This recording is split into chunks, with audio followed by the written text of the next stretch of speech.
Hey everybody, well I'm back again with another model. It's about almost the end of January. I was getting a little bored there, kind of getting cabin fever just sitting around here doing nothing, so I thought I'd get into another model. And was walking down the craft store the other day, and I seen one in there, and I thought, hey, that looks pretty nice. I think I'll grab that and give that a shot. Been watching my YouTube videos and seeing how they're doing. I'm up to almost 7,000 hits by now. Most of them is on the Bounty. I see a lot of guys must like them wooden ships, and I really like to do another one. Matter of fact, I got plans to get another one. But I just can't do it right now, cooped up in this apartment here, because you got to do a lot of sanding on that wood. And in this spare bedroom here, I got the computer sitting here and everything, and that dust just gets everywhere. So I got to wait till it warms up a little bit, and I can get outside and do a lot of that sanding. So in the meantime, I thought well, you pretty much stuck with a plastic model again, but kind of going with a boat. Gonna do another boat, but it's gonna be plastic. Let me show you what I got here. Picked this up, the Arizona. It's made by Revell. I think it's what is that, 1/426 scale. Not real big. The box is kind of deceiving. The box is much bigger than what the actual ship is. I think it's only about 17 inches long, which is just about an inch or two bigger than my the Bounty. But this will give me something to do, keep me busy for a little while. Not a very difficult model, it looks like, from what I've seen. I've already opened it up and looked at it.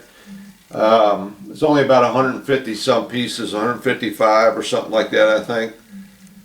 Let's see, number of parts 133 it says. But should be a pretty simple build until I get to that photo etch. I did buy some photo etch for it, and that's gonna be a challenge, I think. I've been looking at that, and wow, that stuff is something.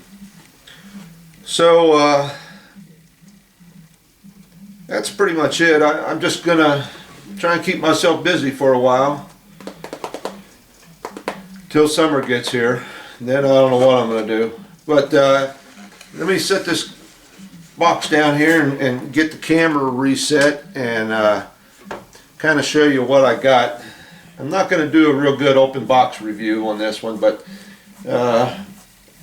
we'll get into it and see what it involves and what we're getting.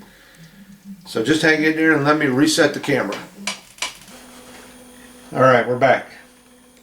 So let me just run through real quick. I'm not going to do a real in-depth thing on this on the open box review, but I will show you a few things.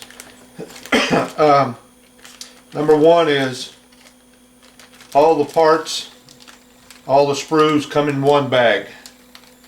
Not real happy about that. The parts rub around, bump up against each other, scratch each other. There is some little pieces already falling off, so you have to be real careful you don't lose some of this stuff. Flashing is pretty bad. Got a lot of flashing on this thing. It's going to need a lot of trimming in that. So that's where that is. The two hulls, halves of the hulls. I got a few problems with them I'm not happy with, and I'll show you here. Let me put the box over there. First and foremost, now I don't know if they have to do this, if there's a law that says they got to do this. This is the second plastic model I built, and I'm not happy with this.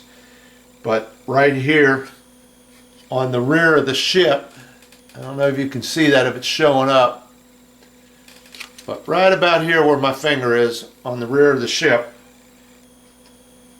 it says Revell 1969 China. Now that, you know, you want to build a model right off the bat, they make you sand on it. But there's a lot of things that's on here that I'm not happy with, and I'm trying to take care of them. I already started working on it a little bit, so I'll show you where I'm at. Number one is the railing.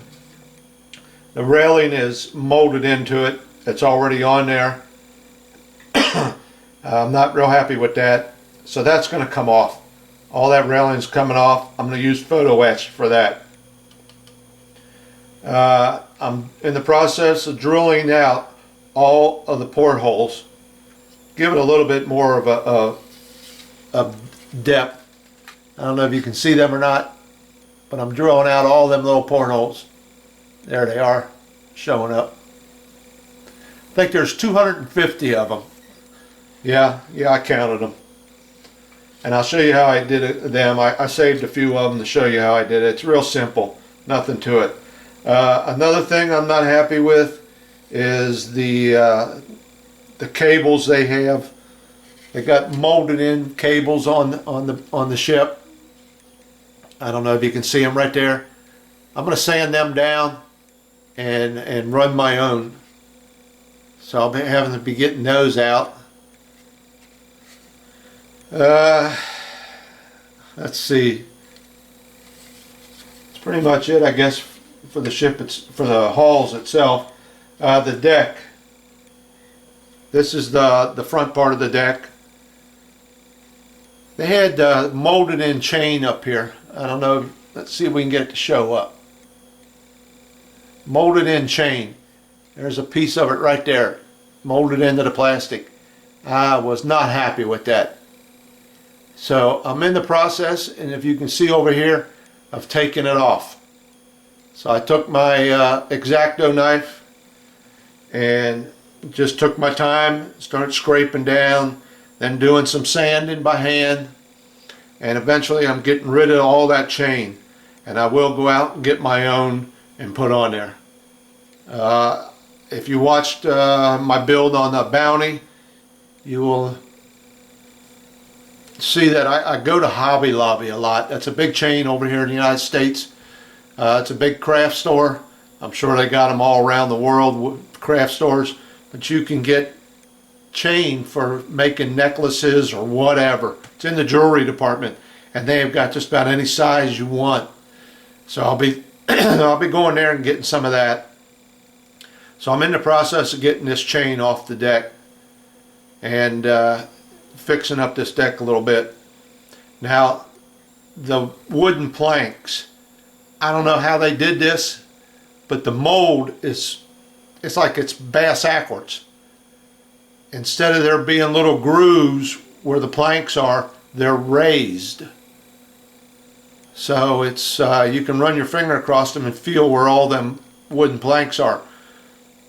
They're raised. They should be indented. They should be into the plastic, not above the plastic. So that might work out to my advantage for something I have planned. But that's wrong. That's bass-ackwards. And they got two little pieces here on the bottom. I have no idea what these little things are for. There's nothing for them to fit into when you put the two halves of the hull together. I don't know if they're there for injection mold or maybe to give this a little bit of strength or what, because it is pretty flexible. It is pretty pliable. And I understand that when you put the two halves of the hull together, you need to get some bracing under here. Otherwise, this over time will start sagging on you. So we can work on that. So I might trim these two little tabs off. They're kind of in the way. I don't know what they're there for, really. So the directions. Directions are pretty straightforward. I look at them. I pay attention to them. I see what's what. But I'm the kind of person when I build a model, I build from the inside out. So I might be jumping around on these a little bit here and there.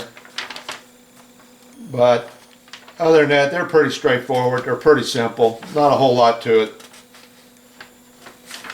not much to talk about with the directions. I wish they would have had a colored picture, but they don't.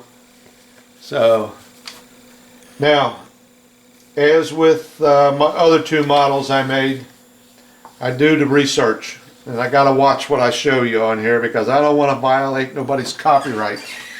But I do the research, and I've been spending about 2 weeks on the internet looking up the Arizona and her sister ship, and gosh, I can't even remember what it's called now. But anyway, I do a lot of research, get things together before I get started, so I know what I'm doing. And you can see here, I've got tons of stuff all printed out, ready to go. So when I get into this thing, I know what they're talking about, know where it should be and what should be there and what shouldn't be. So if you're going to do any kind of model, anything, do the research. You got to do that if you want this thing to look halfway decent. Now, I'm sorry about my frog in my throat, but haven't been feeling good lately. So, let me tell you something. One of the things I wanted to do was, I was thinking about lighting this model. But the problem with lighting it is with all these holes I drilled for the hull and all the portholes, I didn't want this thing to look like an ocean liner. I was going to light it up and let them show, but I'm sure you would never see that ship out at sea like that. And to me it would probably look like an ocean liner. And with all the research I've done, I found out where all the lights are pretty much on this ship. And I mean, they got all kinds of crazy lights. Towing lights, battle lights, running lights, and you name it. I think on the rear of the ship there was 4 different lights itself. I finally found out where the red and the green lights that go on the 2 sides, where they were at. The problem is, it's a small ship, once again, and you run into the problem of scale. Now, I have got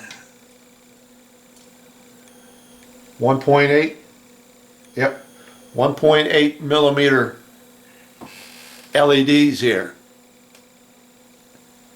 Now you can go down to 1.5, but if you watched any of my videos on the tumbler builds, you'll see the problem with 1.5s.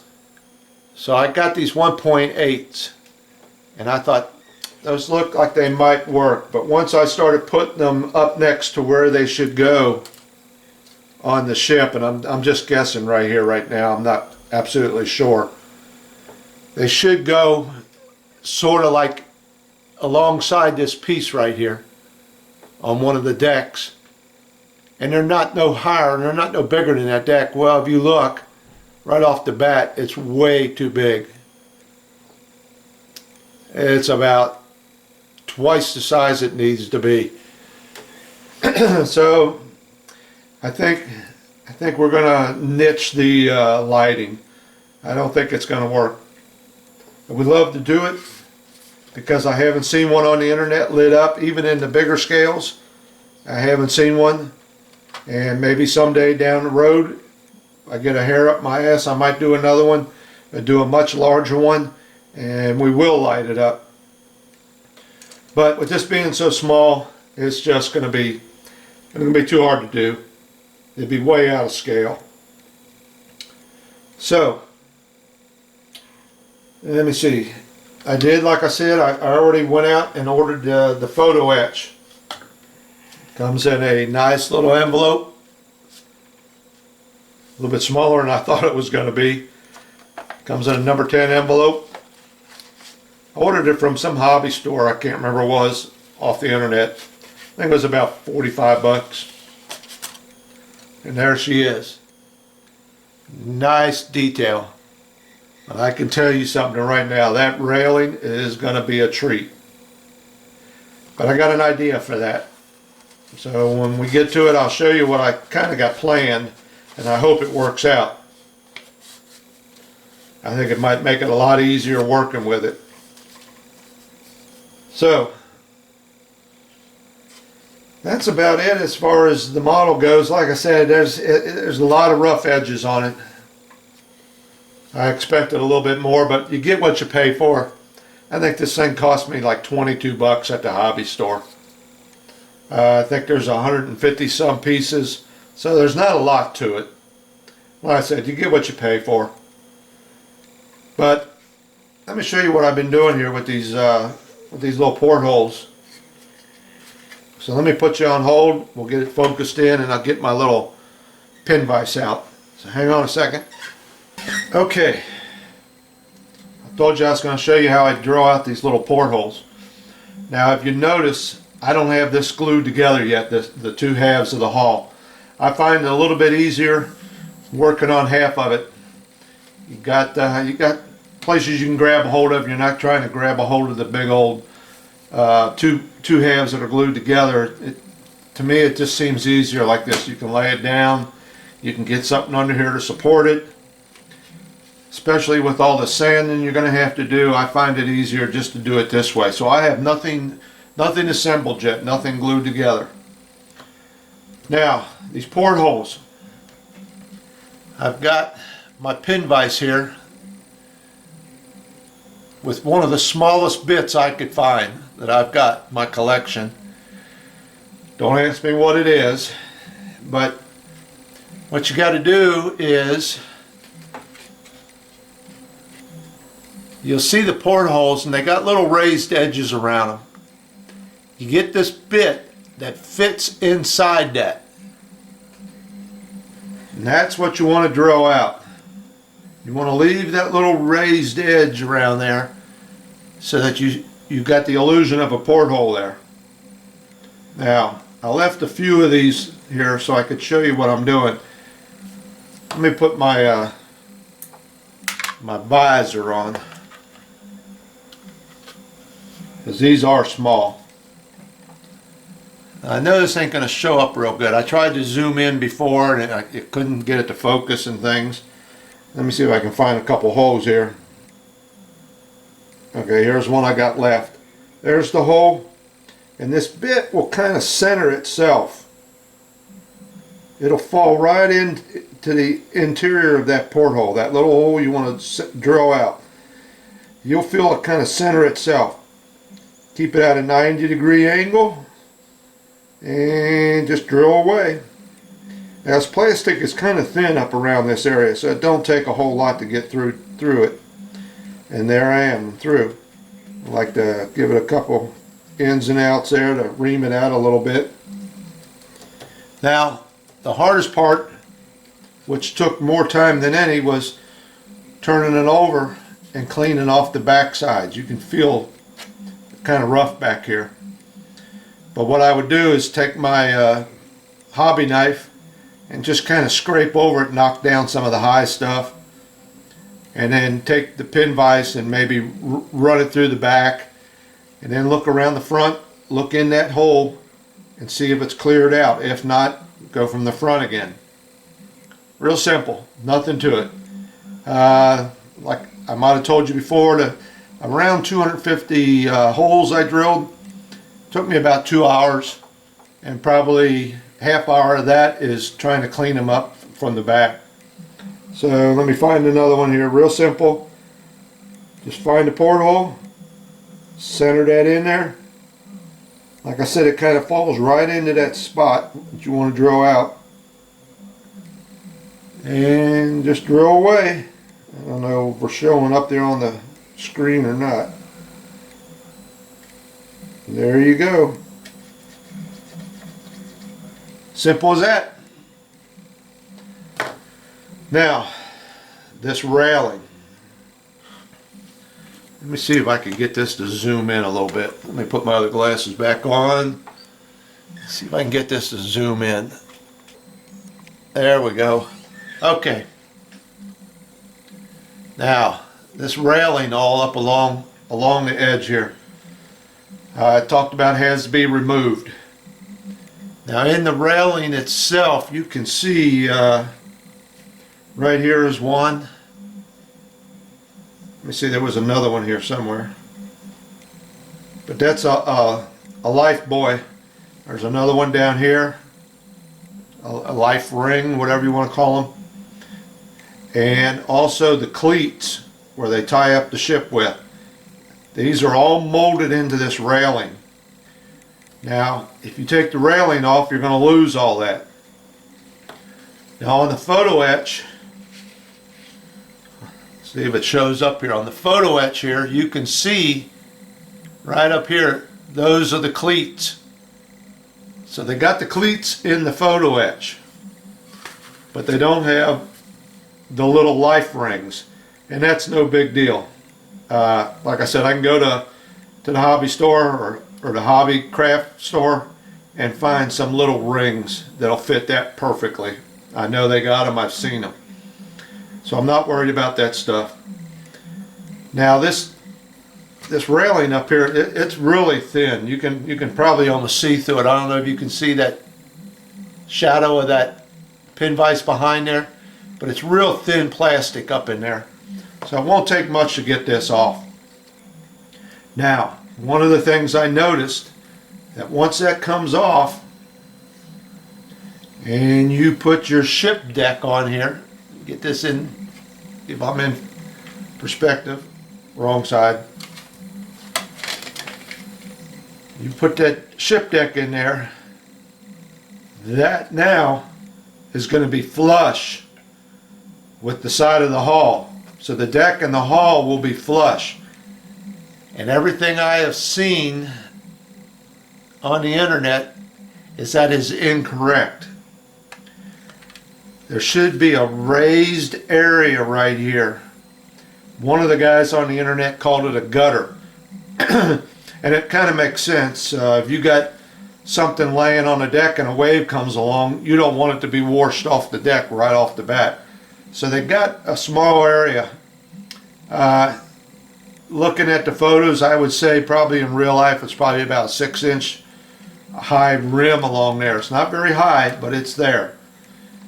So what I thought about doing was where this deck matches up with this hull, there's these little tabs, and if I shave them down, I might even have to take them completely off and put something right underneath that, enough to lower this deck so I can get that little lip on there. I think that's what I'm going to have to do, because I watched one guy on the internet and he was real adamant about getting this deck to be flush with that hull, but it's not. There is a little raised area all the way around, so I'll have to work on that to get that right. So that's about where I'm at. So next thing I'm going to do is I'm going to start sanding on this and get these cable lines and things off of here. Ain't a whole lot. Get this made in China crap off of there. And then I'm going to show you what I'm going to try and do with this photo etch before I take this railing off. I'm going to see if it'll work. And in the next video I'll show you what I'm going to try and do there. So that's where I'm at for right now. I think we're probably running on about a half hour worth of video here, and you really didn't see nothing. So hopefully we'll be a little bit further along in the next one. So thanks for watching.